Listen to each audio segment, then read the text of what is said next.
이재명 대통령의 지지율이 높음에도 불구하고 서울시장은 무조건 이긴다 약간 이러기가 좀 어렵기 때문에 지금 서울시장 선거가 이슈가 되고 있다. 그럼 어떻게 서울시장 누가 될 건지 우리 장 변호사의 선택을 듣고 지나가는 걸로. 정치에 그렇게 많이 관심이 없는 우리 장 변호사님이 누가 될 것 같은가. 인천은 역대 선거에서 전국 득표율, 승패에서 가장 유사한 결과를 보여준 경합주입니다. 전통적으로 현직 단체장에게 좀 가혹한 그런 특성이 있다라고 하더라고요. 그래서 현재 지금 국민의힘 소속 유정복 현 시장이 이제 3선 밟겠다고 공식화했지만 너무 예상치 못했던 강력한 너무 강력한 분이 나왔어요. 어떻게 보세요? 인천 시민으로서 저도 저번 유정복 시장 되는 선거 때부터 인천 시민이어서 그때 선거를 했거든요. 유정복 시장의 당선에 일조를 하신 건가요? 그러시겠죠? 네. 보라색이라고요.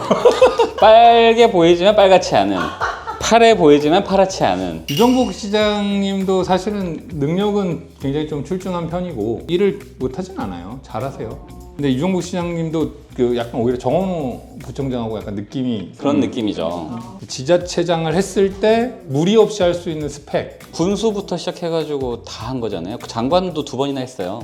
행정 쪽으로는 되게 이제 모든 걸 다 해본 그런 사람인데, 그런 분들의 약점이 메시지 같은 게 좀 약하죠. 멘탈도 약하지만 정치인들은 잘하는 거 없어도 말로 이렇게 해가지고 상대방을 막 들었다 놨다 하잖아요. 그런 게 좀 약하죠. 이런 분들은 맡겨주면 일을 되게 차분하게 잘하는데 메시지가 좀 약하죠. 그래서 손해를 보는 경우가 있죠. 인천시장은 역대도 보면 민주당이랑 국힘이 계속 왔다 갔다 해요. 결론적으로는 요번에도 그래서 바뀔 것 같다. 인천시장 분들은 대부분 인천 토박이인 분들이 정치를 많이 하시고, 나중에 국회나 이쪽도 인천 쪽에서 이렇게 타고 올라가서 중앙정치로 가는 경우도 많고. 상대로 지금 지목되고 있는 박찬대 의원 같은 경우도 인천에서 3선을 했잖아요. 3선 의원이에요. 그분이 좀 동안처럼 보이는데 생각보다 나이가 있어요. 67년생이셔가지고 또 회계사 출신이고. 그런 느낌이 아닌데? 어떤 느낌이에요? 느낌 되게 좋지 않아요? 회계사가 안 좋은 거야? 장 변호사님에게 회계사는 어떤 느낌인가요? 사실 뭐 박찬대 의원 자체가 약간 중앙정치에 매몰되어 있고, 인천 쪽에서는 조금 지역적으로는 좀 기여한 게 없다라는 평도 있긴 있어요, 솔직히. 근데 어쨌든 민주당 원내대표 하면서 체급 올려가지고 시장 후보 나오잖아요. 정치로 보면 정도를 걸으신 거예요. 지역구에만 매몰돼서 지방 정치만 하면 이렇게 큰 물에서 한번 놀기가 어렵거든요. 아마 그거를 강조하겠죠. 그러니까 유정복 시장은 나는 인천을 정말 속속들이 잘 알기 때문에 안정적으로 인천을 발전시킬 수 있다, 이렇게 캠페인을 하실 것 같고, 박찬대 의원 같은 경우는 이제 속된 말로 나는 이재명 대통령의 복심인데 대통령으로부터 모든 것을 인천에 끌어올 수 있다, 이렇게 이제 캠페인을 하겠죠. 후자가 더 끌리지 않으세요? 수도권 매립지 문제 때문에 그게 간단하지가 않아요. 서울 쓰레기가 인천을 와서 이렇게 매립이 되는 부분이 있어서 그거를 해결하는 게 지금 인천 분들의 수건 사업 중에 하나예요. 인천, 서울, 경기, 환경부 이렇게 4개의 기관이 매립지 관련해서 합의를 한 적이 있거든요. 예전에 한번.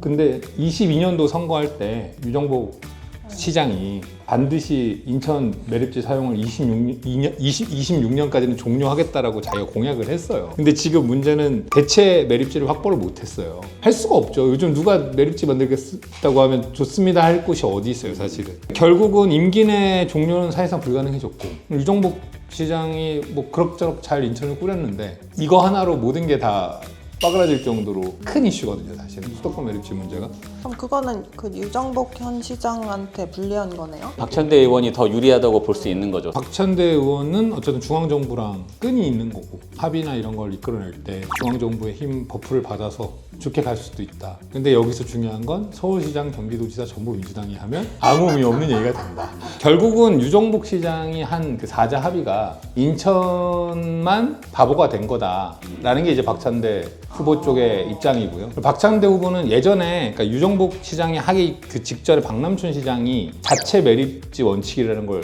추진했었어요. 서울에서 나온 쓰레기는 서울에다 묻고, 경기도 건 경기도에다 묻고, 인천 건 인천권에 묻자. 자체 각자 지역에 매립지를 하자. 그리고 유정복이 그걸 4자 합의로 이끌어내면서. 근데 이게 데자뷰예요. 그때 국힘이 정권을 잡으면서 이게 될 것 같았거든요. 중앙정부의 버프를 받아서. 근데 지금 정권이 바뀌었잖아요. 그러니까 안 돼요. 그럼 박찬대 의원이 되면 중앙정부의 버프를 받아서 유정복 시장이 추진했던 걸 추진하는 게 제일 인천한테는 유리한데 민주당의 기조는 또 그게 아니란 말이죠. 박찬대 의원이 되면 솔직히 수도권 매립지 문제는 해결이 안 될 거예요.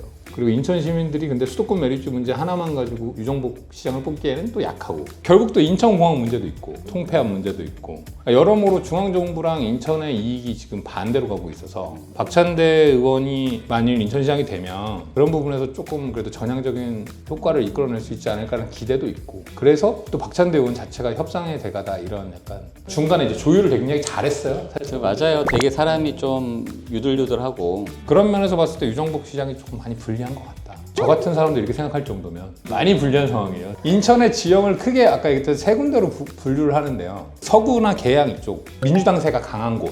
그 다음에 연수구나 송도 이쪽은 사실 국힘 쪽이 조금 강해요. 미세하게 강한 거지만 좀 강해요. 그 다음에 강화 옹진 여기는 국힘이에요. 죽었다 깨나도 국힘이 거기는. 약간 그런 느낌이라 서구 쪽은 당연히 민주당이고 박찬대 의원이고 송영길 의원이 또 오셨기 때문에 그쪽의 영향력이 어마어마하세요. 강화 옹진은 그래도 유정복 시장이고 문제는 저희 송도 연수인데 박찬대 의원이 연수구 국회의원이란 말이에요. 그러니까 사실은 이게 애매해지는 거예요. 연수구 출신의 삼선 국회의원이 시장에 나왔단 말이에요. 그럼 연수구 쪽에서도 어쨌든 지지 기반이 있는 거거든요. 네. 그런데 지금 분위기가 중앙정부랑 짬짬이를 좀 해줘야 인천이 살겠는데 유정복 시장 되면 아무것도 안 해줄 게 눈에 선하거든요 지금.